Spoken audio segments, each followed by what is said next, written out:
పిత పుత్ర పవిత్రాత్మ నామమున ఆమేన్.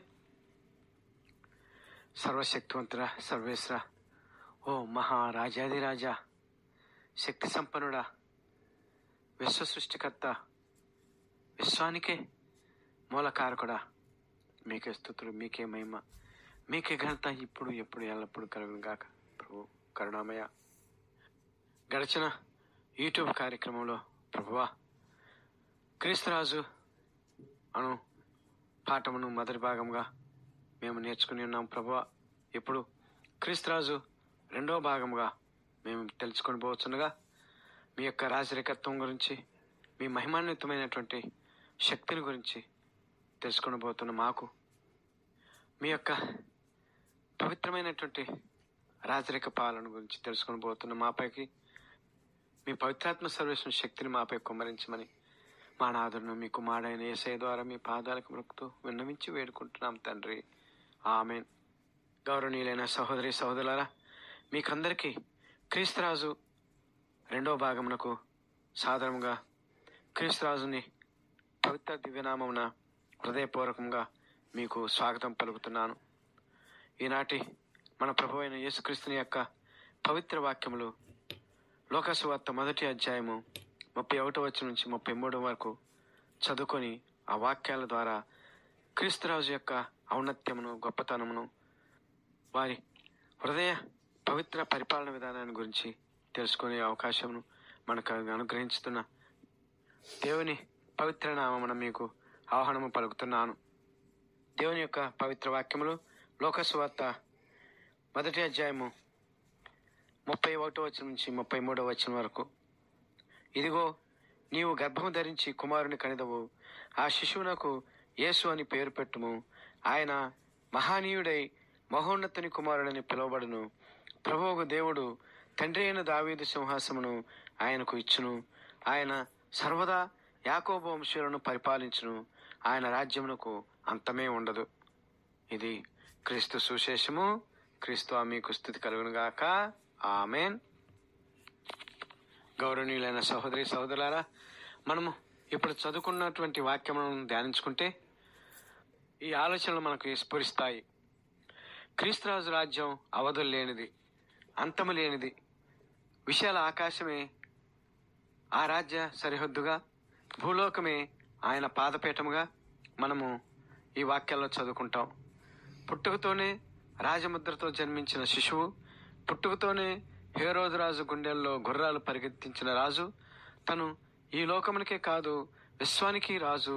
ఆ కాలంలో, ఆయన కాలంలో సామాన్య వ్యక్తిగా జీవిస్తూ రాజకీయాలకు అతీతుడిగా జీవించినప్పటికీ భయస్థుడు తన నీడను చూసి భయపడినట్లుగా యేసుక్రీస్తును అనుసరిస్తున్న, విశ్వసిస్తున్న ప్రజలను చూసి భయపడి నిజంగానే తమ రాజ్య పదవులకు పదవీ గండం ఏర్పడుద్దనే భయంతో ఆయన పెద్దవాడు అయిన తర్వాత యేసుక్రీస్తు దేవుని మీద తిరుగుబాటు ముద్ర వేస్తారు. తనను నిజంగానే బలవంతంగా రాజును చేస్తారని, అచ్చటి నుండి యేసుక్రీస్తు దేవుడు వెడలిపోయినా ఆయనను రాజుగానే భావించి పట్టి బంధించి హింసించి మరీ సంహరించారు ఆనాటి అగస్త్య చక్రవర్తి, పిలాతు మరియు యోధమత ఆచార్యులు. అది యేసుక్రీస్తు విషయంలో జరిగిన సంఘటన. కానీ గౌరవ సహోదరి సహోదరులారా, క్రీస్తు ప్రభువు పైన మనం చదువుకున్నట్లుగా మరే తల్లికి దేవదూత ద్వారా తెలిపిన వాక్యాలను మనం కూలంకషంగా ధ్యానించుకుందాం.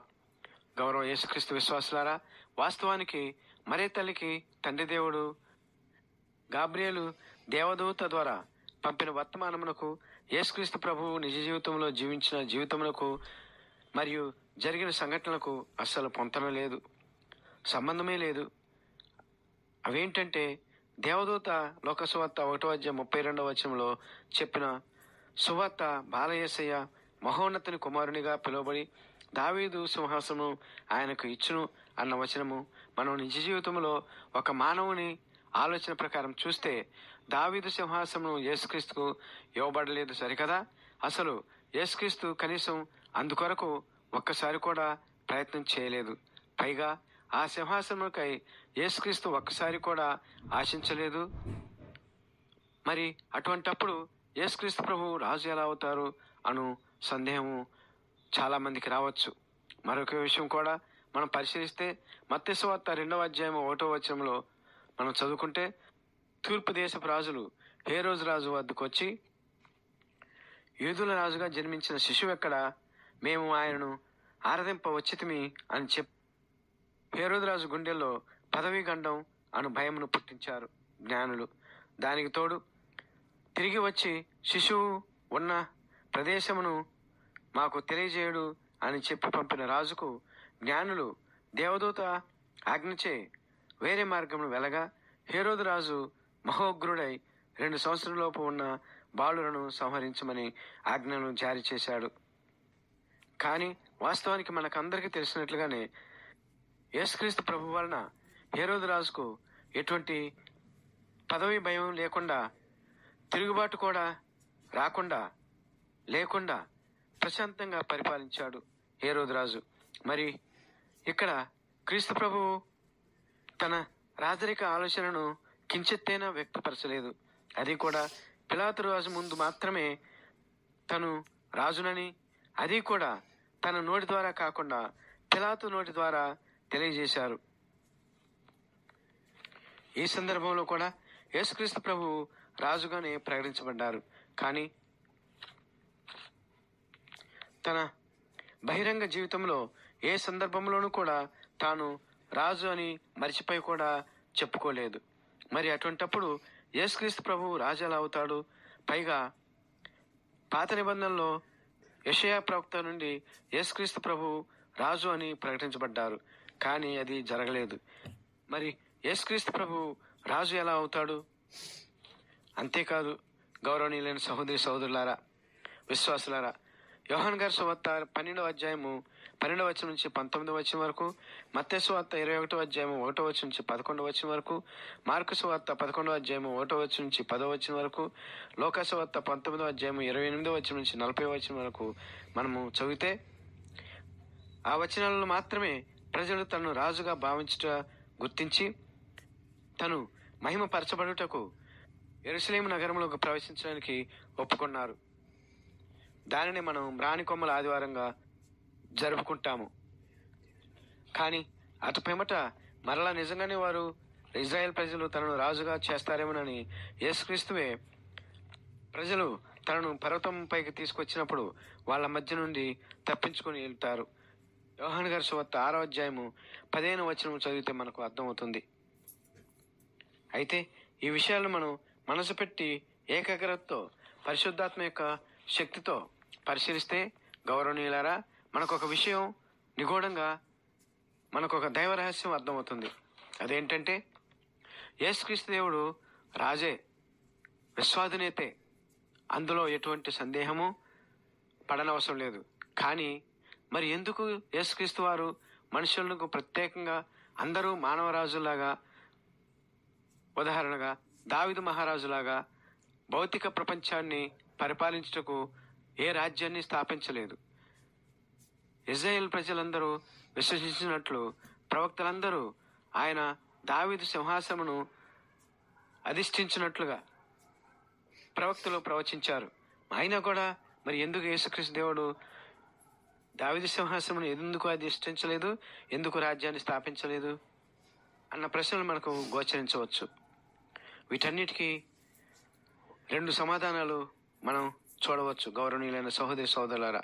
అదేంటంటే, మొదటిది, యేసుక్రీస్తు ప్రభు వారి రాజ్యము అంతం లేనిది. లూకా సువార్త 1వ అధ్యాయము 33వ వచనంలో మనం చదువుతాం. రెండవదిగా, ఆ పవిత్ర శిశువు దేవుని కుమారుడు అని పిలువబడును. లూకా సువార్త 1వ అధ్యాయము 35వ వచనంలో మనం చదువుతాం. ఈ 2 వచనాలు మనం అర్థం చేసుకోగలిగితే యేసుక్రీస్తు ప్రభు యొక్క భవిష్యత్తు గురించి దేవదూత ద్వారా తండ్రి దేవుడైన యెహోవా ఈ లోకమునకు ఎందుకు పంపుతున్నారో అర్థమవుతుంది. వాస్తవానికి ఎవరు ఒప్పుకున్నా ఒప్పుకోకపోయినా ఆయన రాజే. అయితే ఏ రాజ్యానికి ఆయన రాజు? ఆయన రాజ్యం ఎక్కడ ఉంది? దాని ఉనికి ఎక్కడ అన్న ప్రశ్నలు ఎన్నో వేయవచ్చు. మొదటిది, ఎవరు ఒప్పుకున్నా ఒప్పుకోకపోయినా అంటే, ఉదాహరణ, యేసుక్రీస్తు ప్రభువు దేవుడు. ఆ విషయం విశ్వసత్యం. ఎవరో కొంతమంది వారిని అంగీకరించకపోయినంత మాత్రాన యేసుక్రీస్తు ప్రభు దేవుడు కాకపోడు. అసలు పైన ఉదహరించిన వాక్యము ప్రకారము అంతము లేని రాజ్యం అంటే ఏమిటి? భూలోకమన్న తరువాత రాజ్యాలుంటాయి. రాజ్యం అన్న తరువాత అంతరించక మానవు. మరి యేసుక్రీస్తు రాజ్యం అంతరించకపోవటం అంటే ఏమిటి? అంతేకాకుండా ఈ లోకపు రాజ్యం ఏమిటి? అంతం లేకపోవటం ఏమిటి? ఎందుచేతనంటే రాజ్యాలు ఉండేది ప్రజలు ఉన్న చోటే కదా. ప్రజలు లేకుండా రాజ్యం ఉండదు కదా. ప్రజల కొరకే కదా రాజ్యాలు ఉంటాయి. మరి యేసుక్రీస్తు ప్రభు వారి రాజ్యము ఈ లోకంలో కాక ఎక్కడ స్థాపిస్తారు? ఈ ప్రశ్నకు సమాధానం తెలుసుకుంటూ ప్రయత్నం చేద్దాం. అంతేకాకుండా మరొక విషయం ఏమిటంటే యేసుక్రీస్తు దేవుడు పిలాతుతో చెప్తున్నట్లు, నా రాజ్యము ఈ లోకమునకు చెందినది కాదు అంటున్నారు. మరి ఈ లోకమునకు చెందినది కాకపోతే ఏ లోకమునకు చెందినది? ఒకవేళ పరలోక రాజ్యమునకు చెందినది అయితే మన పవిత్ర బైబిల్ గ్రంథం ప్రకారము మరియు మన విశ్వాసం ప్రకారము పరలోకమున ఈ లోకమున అను 2 రాజ్యాలు ఉంటాయి. వీటిలో మొదటిది పరలోక రాజ్యము, రెండవది సాతాను రాజ్యము. ఇక వేరే రాజ్యం అంటూ ఉండదు. అంటే పరలోక రాజ్యము ఈ లోకం సృష్టించక ముందే ఉన్నది. దానికి ఆదియు లేదు, అంతము ఉండదు. ఎందువల్లంటే అది ఆదియు అంతము లేనిది దేవునిది కాబట్టి. మరి ఇంతకీ ఆ రాజ్యము ఈ లోకంలోనే ఉన్నది, అదేంటి అని మరలా ప్రశ్నించవచ్చు. అదేంటి? స్వయం యేసుక్రీస్తు దేవుడే చెప్పిన దానికి వ్యతిరేకంగా తప్పుడు బోధ చేస్తున్నాను అని అనుకున్నారు. అదే కాదండి. దయచేసి ఒక్కసారి పవిత్రాత్మ సర్వీసిన శక్తిచే ఆలోచించండి. మన తండ్రి దేవుని కృపకు, పవిత్రాత్మ దేవుని ప్రేమ పాత్రలుగా ఆలోచిద్దాం. గౌరవ సహోదరి సహోదరులారా, మన క్రీస్తురాజు యొక్క రాజ్యము పరలోక రాజ్యం ఒకటే కాదు, మరొక రాజ్యం కూడా ఉన్నది. అది కూడా ఈ లోకంలోనే ఉన్నది. అయితే ఈ రాజ్యము ఈ లోకంలోనే ఉన్న అది భౌతిక భూమితో భౌగోళిక సరిహద్దు ఉన్నది కాదు. కానీ ఈ భూగోళాకారమంతా విస్తరించి ఉన్న మానవుని వ్యక్తిగత జీవితమే ఆయన రాజ్యము. ఈ మానవుని ఆత్మ మన క్రీస్తు దేవుని యొక్క రాజ్య పౌరుడు. అనగా ఆత్మ భౌతిక దేహములో ప్రతి మనిషి కలిగి ఉంటాడు. అలా అని ప్రతి మనిషి ఆయన పౌరుడు కాదు, ఆయన రాజ్య సభ్యుడు కాదు. ఎందువల్లంటే క్రీస్తు దేవుని అందరూ విశ్వసించడం లేదు కాబట్టి.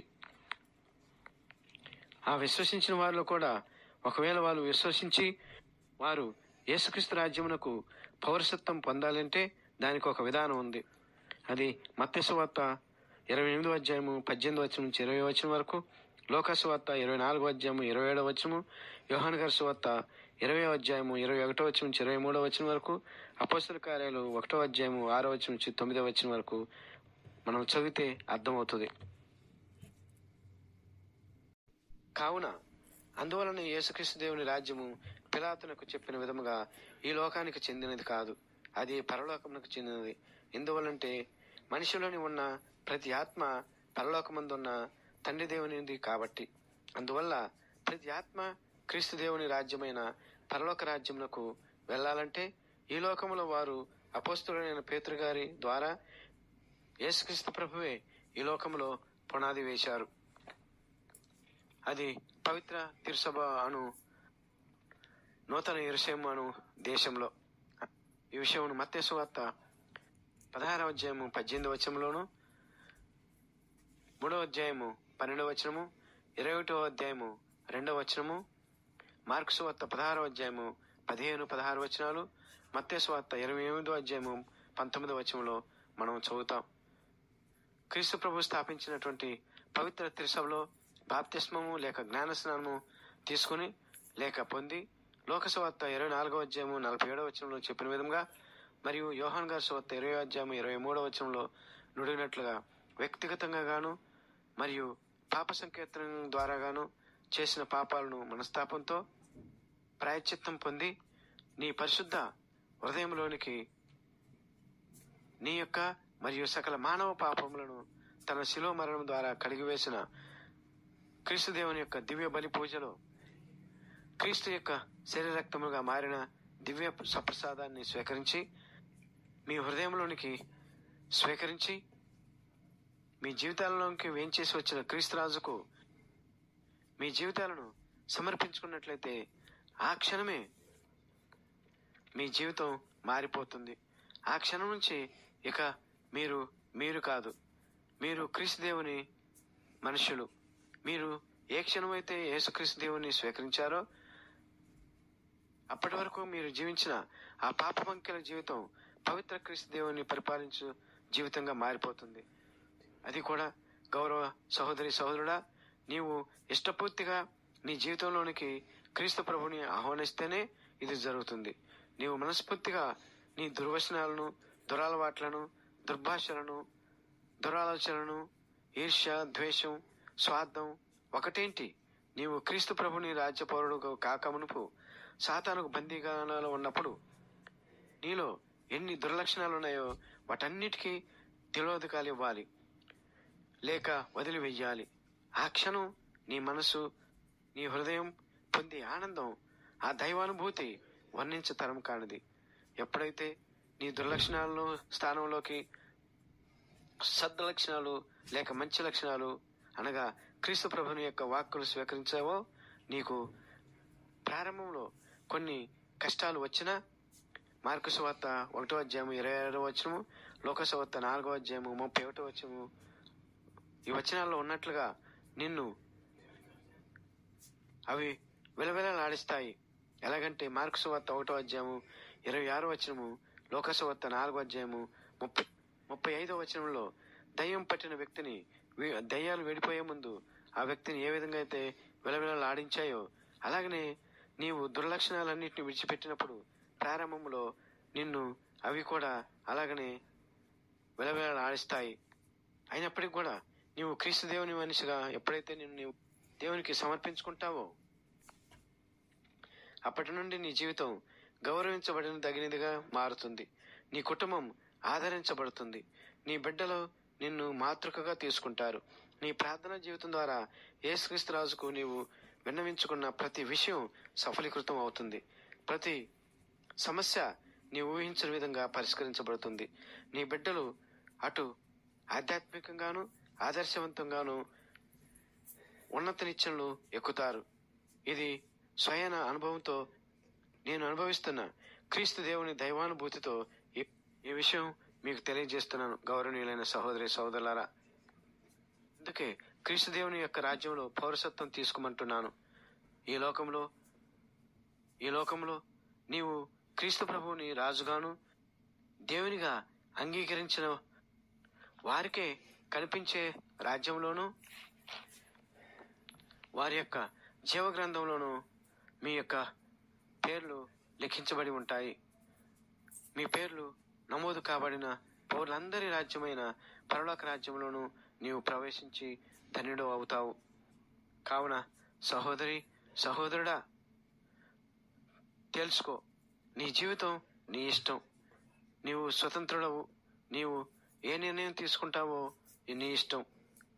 నీ ఆత్మకు నీ జీవితపు భవిష్యత్తు యొక్క ప్రయోజనం చూసుకొని నిర్ణయం తీసుకో. తదాస్తు. నీకు శుభమస్తు. నీకు క్రీస్తురాజు తోడై ఉందురుగాక. పిత పుత్ర పవిత్రాత్మ స్తుతించబడుదురుగాక. ఆమెన్. ఆ త్రియేక దేవుడు మనందరినీ దీవించి కాచి కాపాడుదురుగాక. ఆమెన్.